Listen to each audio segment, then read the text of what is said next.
Bonjour. Le défi de Coton Football Club de Ouidah. Depuis 2 saisons qu'il est né, Coton Football Club de Ouidah semble avoir vu le jour avec des dents.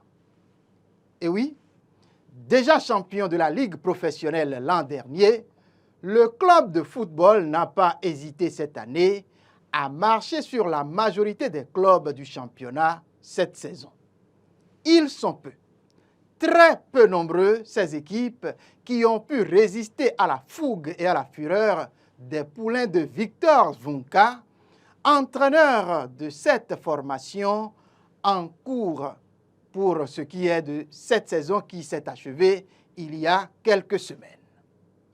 Presque tous les clubs sont allés se casser les dents en face des cotonculteurs. C'est donc tout normal que ce club basé à Ouidah, l'un des clubs d'élite qui ont certainement assez de moyens, je disais que c'est tout normal qu'à la fin de la saison, ce club se retrouve sur le toit du championnat national de football. Sauf que il revient à Victor Zvonka et à sa formation de représenter le football béninois en ce qui concerne la Champions League de la Confédération africaine de football. Et sur le fait, on pourrait dire que les nôtres de Ouidah ne sont pas sortis de l'auberge. Ou plutôt, ils n'ont pas assez de chance de ce côté-là. Beaucoup d'entre vous se demandent déjà pourquoi je me permets de raisonner ainsi. C'est sûr que je vous le dirai. Et c'est à cet effet d'ailleurs que je vous tiens ce langage. Mais avant de m'y employer, faisons un petit tour dans le passé, un passé pas lointain du tout, pour voir ce qui suit. L'année dernière, pour la première fois, le premier tour des préliminaires de Ligue africaine des champions CAF, ils étaient ambassadeurs du Bénin et sont tombés sur l'ASEC Mimosa de la Côte d'Ivoire. Un adversaire qui a empêché les Béninois d'accéder au second tour en les battant au match aller comme au match retour. Mauvais souvenir certainement pour les responsables de Coton FC, cruelle réminiscence pour les membres de l'encadrement technique dont Victor Zvonka, mais aussi de la frustration pour tous les joueurs qui étaient de cette aventure et qui sont encore dans le peloton partant pour cette échéance qui arrive à grands pas. La montée aussi soudaine que subite du champion en titre béninois pourrait-elle enfin lui permettre d'être compté parmi les participants de cette compétition internationale cette saison?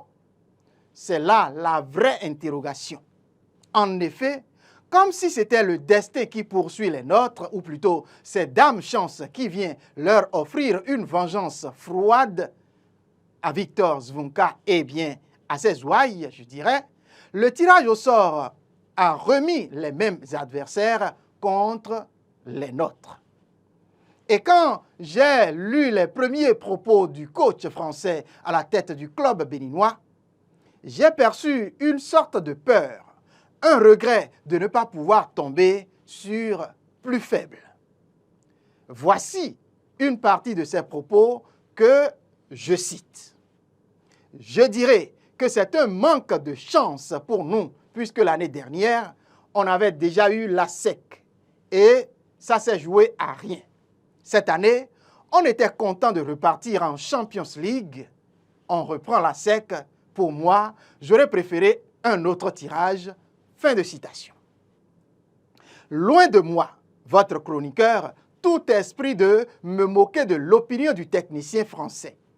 Loin de moi toute idée de le traiter de peureux ou de vaincu avant l'heure.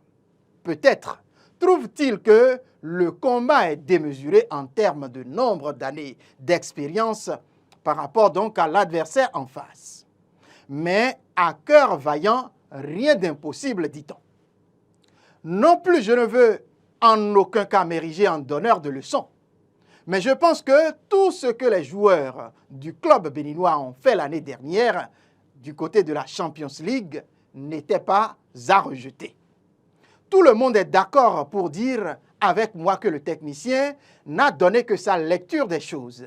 Il a peut-être dit sa vérité, mais il n'est pas réaliste de donner la victoire aux Mimos, aux joueurs de la SEC, avant les deux rencontres, soit en aller comme en retour.